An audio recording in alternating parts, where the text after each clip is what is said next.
Here I am in Cougarview, and because I'm an instructor, my Cougarview might look just a little bit different than yours, but I'm going to take you through it, and I think you'll be able to use it to help yourself navigate in Cougarview.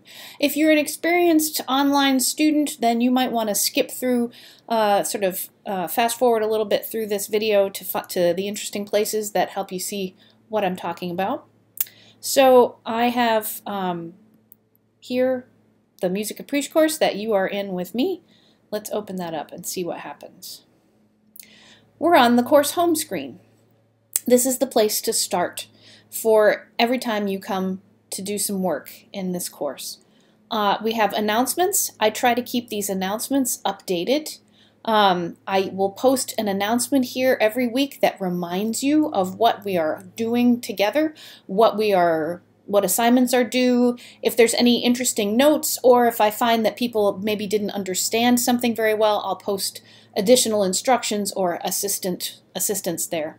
So you'll see right now on this welcome screen an announcement that says Welcome to Music Appreciation.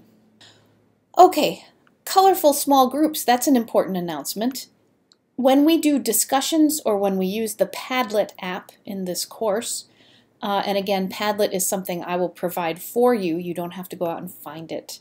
When we do those things, because this is such a big course with over 70 people in it, that's just not a fun way to do discussions. So we have here small groups, and everybody's been divided up into those small groups. So when it's time, you're going to post in those small groups, and you'll see how that works. Calendar. The calendar tool is pretty useful. I have tried to make sure that everything that is due, whether it's an assignment or a quiz, is listed in here. Everything that is graded is in the calendar tool. What I haven't put in is start reading in Module 3 or listen to this piece in Module 4. I'll show you where you find out those activities, but these are all the graded things. And I've gone all the way through the whole semester, so they're already in there. There are two other ways for you to learn what is graded, or what is due in this course. Now, I'm going to go into Content. I click on Content, and here we have on the sidebar the table of contents. We can see that there's a Module 0 to get us started, and then there are three big units, just as I said, the Foundations of Music, Western Art Music, and Popular Music in America from 1900 onward. What we're going to start with is Module 0. That's what is going to be done in the first week of class. So if you notice, it says click here first. I guess I'd better do that. When I do that, you'll see, as in any module, an orientation page, if you will. A list of what we're going to do, when you should do it, and what it is you have to do. So, module objectives. In this case, hey, let's make sure everybody can navigate around Cougarview and use all the tools. There's an optional Zoom orientation. Again, if you want to talk to me and ask me questions or just say hello or whatever, oh my goodness, you get extra credit for that.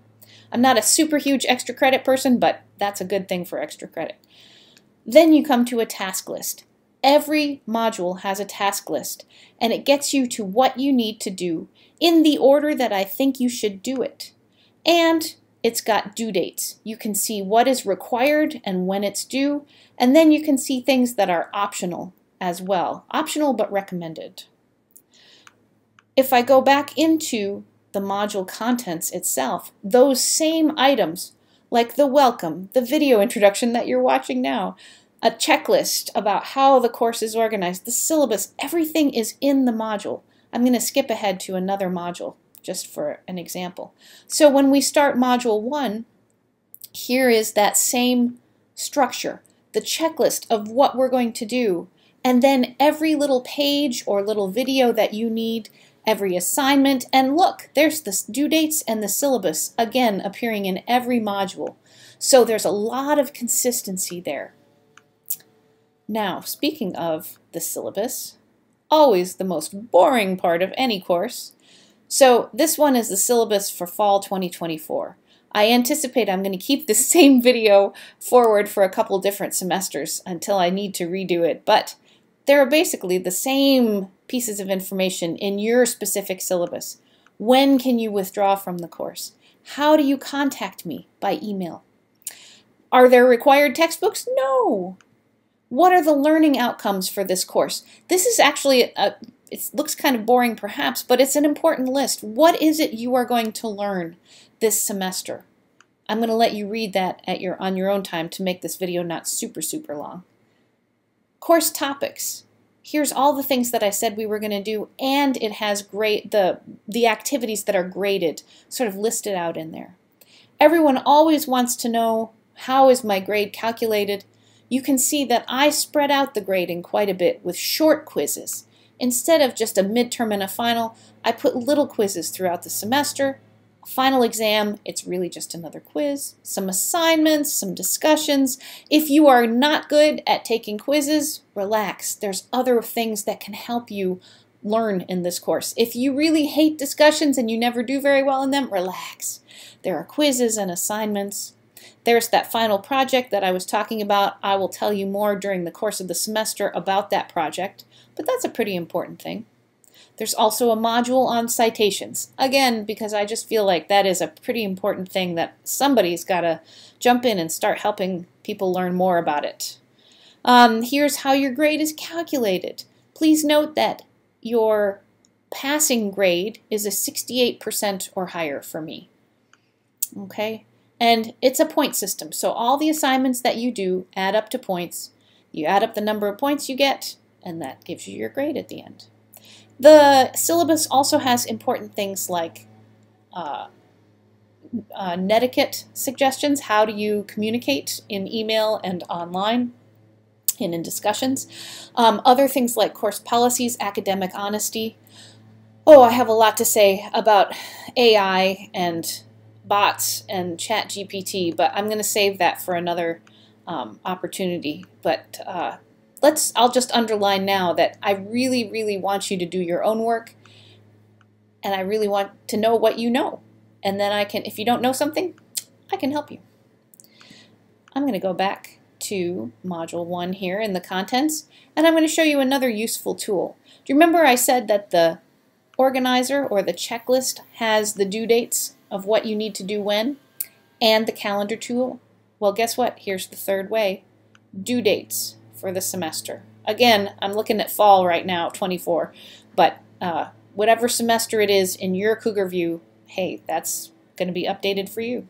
So here are all the graded activities for the whole semester listed out by date. If you are a kind of person that plans ahead, good for you. You could use this and put this right into your own planner right now so that you know when things are. If you'll notice, the course begins by having some things here in Module 0 due early. So that's how I take attendance and make sure I shouldn't drop people for not participating in the course.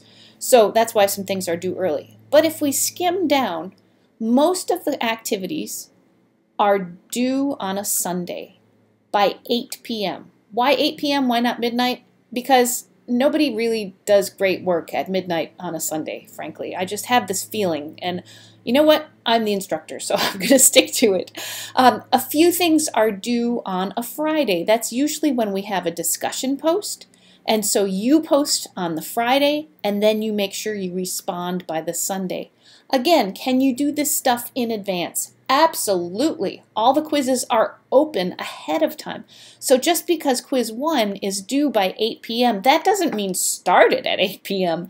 That means do it before 8 p.m. on that due date. That's Labor Day, so that's why I extended that one for the weekend already.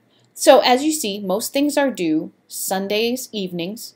Get them done ahead of time. You plan out your whole week. You decide when things fit into your own busy life of work and classes and activities, anything like that. You're going to have to do it. But using this list, you can do it week by week. I think that's pretty much how the semester works. You can check your grades under grades there in Cougarview. I try to keep things as up-to-date graded as possible. If you do a quiz and hit submit, I'm not going to grade it in the next 2 minutes. But I try to grade within the next week. So I think that's pretty good orientation for this semester. If you have questions, what do? Email me. I'll look forward to seeing you this semester. Activities, doing stuff, learning stuff in the course.